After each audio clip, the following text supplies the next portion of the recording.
Wala na namang sound. Wala pa lang sound ha. Ano nyo walang sound? Ito, walang sound oh. Sa una masaya.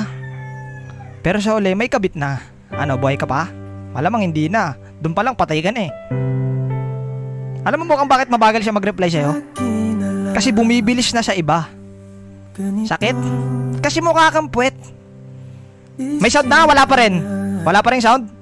Ano, mukhang kailangan natang gisingin ng mga tao sa mundo ah. Ba't siya na nagpapaalam na maaga siya matutulog? Kahit wala naman siyang pupuntahan kinabukasan. Bakit? Ba't siya nagpapaalam na maaga ako matutulog? Bakit niya sinasabi na, love, tulog na ako ah? Hindi ka ba na nagtataka?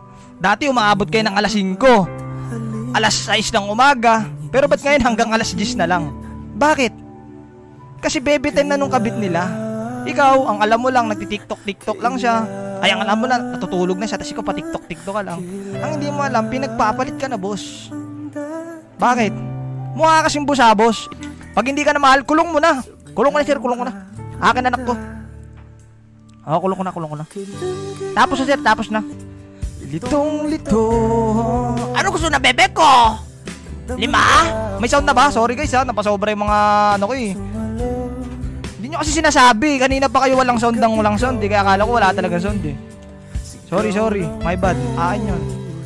Pero kung kakalimutan na pag ito hindi kayo nag-uusap, may iba siyang kausap. Tama. Okay, let's back to the ball game.